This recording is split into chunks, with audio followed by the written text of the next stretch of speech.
Hi, hello, beautiful souls. Hello, and welcome to Ascensions Love with Alice. Welcome to this live stream video. Welcome to, the sacred Yoni magic, Yoni love. So we are adding another little video to the series, and we are going to be looking at days 1 and 2 of that sacred bleed. So this is for anybody who is ready to remember the magic, to remember the sanctity, remember the wisdom of the womb. You know, we've been for millennia now in this desecration of the feminine, and these videos are intended to help bring you closer to that innate remembrance, that innate wisdom that you have within you, and how to really work with the cyclical nature of being, how to really embody that priestess energy, how to really embody that wisdom of the divine feminine and let her return to you. So that's what this video is going to be looking at today, is days 1 and 2 of that sacred moon cycle, that sacred bleed. So before I get started on that, I just want to say a warm welcome to everybody that is new to my channel. Thank you so much for being here. It means the world to see you pop up and share any comments. I love reading them. I love reading and hearing how these videos resonate. So do feel welcome to like, subscribe, share and comment. And if you're not yet subscribed to my email list, that is where the discounts come in. That's where you get first-hand notice of any special eclipse initiations we're offering, any special discounts for any of the sacred offerings that I have, and just a heads up before everyone else as well. So it's always worthwhile to be on there, and do not worry, we do not spam you, we do not send you loads of emails, a couple a month maybe, and yeah, it's always wonderful to connect with you that way as well. So without further ado, let's get cracking. So it's really interesting about when the moon cycle actually falls. I've spoken about that on other videos, so I'm not going to go into it in detail right now, but I will just mention, you know, when we look at the phases of the actual physical moon, you know, and how she helps influence us, how she helps encourage us to look at our inner workings, our subtle planes, the emotional body, the spiritual body, which is, you know, what the feminine, the divine feminine essence does, right? You know, the divine feminine looks at emotion and flow and spirituality and those energies. And what's really interesting is that most people watching this video will likely be familiar with how to work with phases of the moon.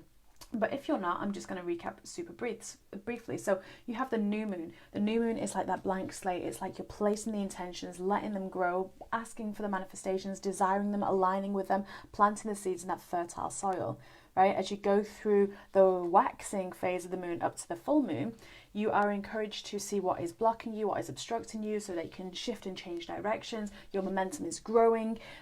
Whether you are or are not going to achieve those desires will be shown in your dream time, will be shown in your awake time in that waxing phase, right? And depending on where the moon is in the waxing phase will mean something slightly different. But like I say, not too much detail in this particular video on that. You can look at my other videos.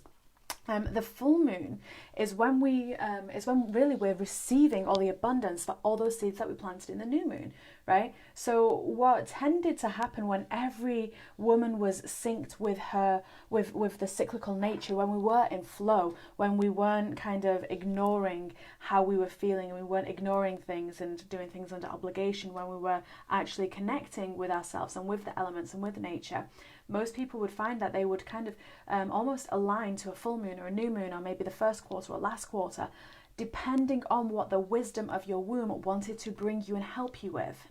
So bearing that in mind, if we were to look at,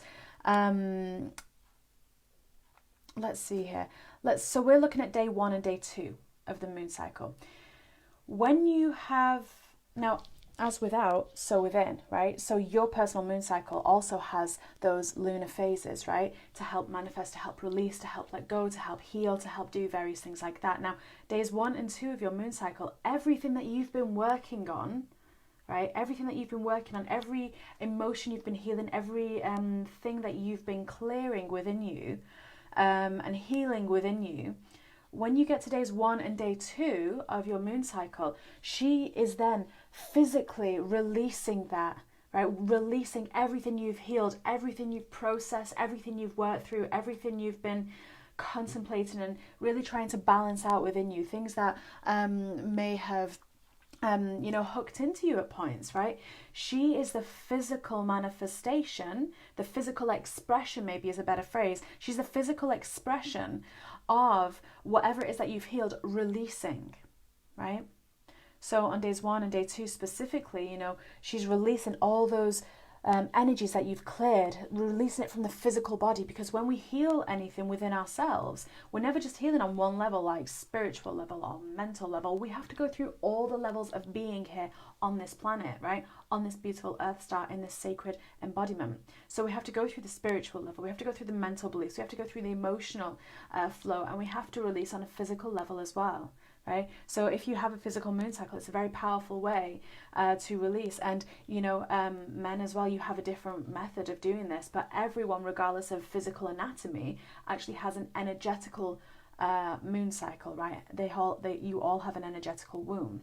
So this will look different depending on your physical anatomy, your gender, and whether you have an active bleed every month. But we are specifically focusing on that bleed, and I might do a video another point in time for people that have a different expression of that energy, okay?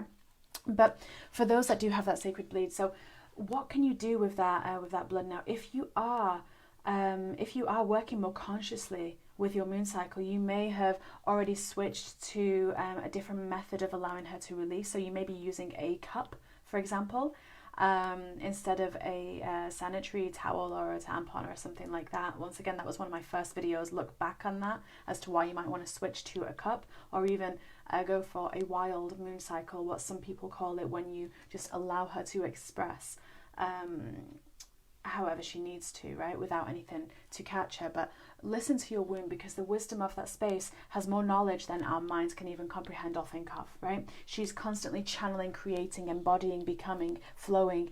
She's constantly doing all of that. So most people may have likely switched to a cup, right?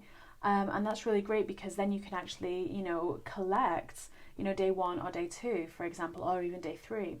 I personally, when I'm working with the magic of my sacred bleed, if I really want to focus on releasing something, on really solidifying that, releasing that manifestation of closing down old cycles, then I will collect maybe some blood from day 1 or day 2, and then I will bless that blood. I will go into an intentional ceremony with that physical manifestation, right? And you can feel what feels right for you to do with that, because anything that is done with intention, that is ceremony, that is ritual. If you're doing something with intention, that is the definition of ritual, right? You're consciously with that energy. Now, because day 1 and day 2 is all about releasing and all about grounding and neutralizing, right? For example, this month for me, I released some of my bleed into Mother Earth as a thank you for neutralizing, for holding me, as a thank you to my divine mother, my earthly mother. Because that earthly mother, we estrange ourselves from her so much. You know, we don't walk barefoot on her anymore. It's so rare people do that. It's so rare people go and connect and put their hands in the mud and, you know, and connect with the plants and the living beings. And, you know, it's so rare people do that, right? And that estranges us from that divine mother, and that estranges us from that part of the feminine, that which we are created from. So it's always super important to, you know, to honor that mother in whichever which way, right? Honor that divine earthly mother, Pachamama, right? And she is there with her arms wide open going, come to me, child, let me help you, let me heal you, let me exchange with you, let me nurture you, right? Because that's the feminine energy, is to nurture. So this month specifically, because of what I personally was working on, and each month it looks different, but because of what I was working on this month and releasing this month, it felt inspired and aligned for me to actually go into to the land and actually to offer some of my moon cycle back to her, to say thank you for all your help this month, thank you for all your wisdom this month, thank you, I offer this back to you, to ground, to neutralize, to clear, to really finalize that clearing process in love, in appreciation, in humility, and in sanctity, right? And it's really interesting because you can actually work with that particular phase of your moon cycle for more than just whatever you're working with. You can also be clearing energy of the land, right? So if you are living in a space that just seems to be in this vortex of energy that is attracting things that we don't necessarily really want to be attracting because of whatever has happened beforehand, whatever active energy grids may be on that land, you know, in that space, whatever may have happened before, whoever may have lived there before, for example, whoever may still be living there, you know, you can even offer some of that day 1 and day 2 to actually help clear energy and neutralize energy, right? Everything that we do when we are connecting with this part of the mysteries, the womb mysteries, really is based on what you're feeling, the innate wisdom, right, that is being offered there. If you feel like you should be doing something else, do something else, right? Because no one person is going to be the same. It's not going to be a cookie cutter type of situation where, you know, one thing works for everyone. If you're feeling inspired to do something else, follow that inspiration, right? Follow that inner guidance, because the wisdom that our womb space holds and that sacred blood holds is just, it's incomparable, right? It's incomparable to anything else. It really is. So on that note, if anyone has any questions, please feel welcome to ask them. I know we've got some live viewers here, so do ask if you have any questions on that topic. And whilst I just open that space up, I do want to mention a really fantastic, wonderful sacred offering that's coming forward in December. It's going to be a 3-part course called Sacred Feminine Wisdom. It's going to be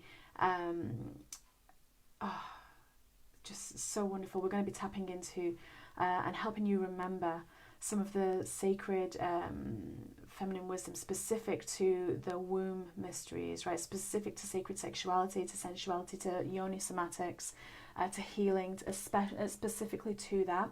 So it's going to be a 3-part class. They're going to go out on a week-by-week basis, and there will be a live Q&A, a live connection within that space and time. So it will be a recorded class because I have viewers from all over the world in all different time zones, and it's just impossible to have you all in one space usually. So I do usually roll out courses and classes as a live recording, and then it goes to your inbox, and then you have the space of the week to watch it whenever best suits you. So do stay tuned for that. That will be coming very soon, and I'm very excited to bring that forward to you. So that is live or replay, right? You can be with us from the start of the course in December and receive those classes week by week, or you can be watching this a year down the line and still purchase the replay, right? Still receive the replay and that sacred wisdom whenever is divine timing for you. But just one or two more things about the sacred moon cycle before we close up this video. Each day offers something different. When we go from day 1 and day 2 of that release and everything that we've been absorbing and drawing out from within us to that wonderful womb lining, right? After we get past that, we're still creating energy. We're still creating blood that is going to be released. So there is going to be a video on day 3 and day 4 of the moon cycle, right? And how you can work with that, because it's very different energy. Very, very, very different energy. We will go into more of this in that Sacred Feminine Wisdom course, so do stay tuned for that. And it's just so wonderful to be here with you live. So thank you so much for watching. Thank you so much for your love. Thank you so much for just everything. And I look forward to seeing you on a YouTube or Instagram or Facebook Live another day. Have a wonderful rest of your weekend, a wonderful rest of your eclipse portal and that Pleiadian alignment that we're in. And I will speak to you another time. So much love from my heart to yours. Bye.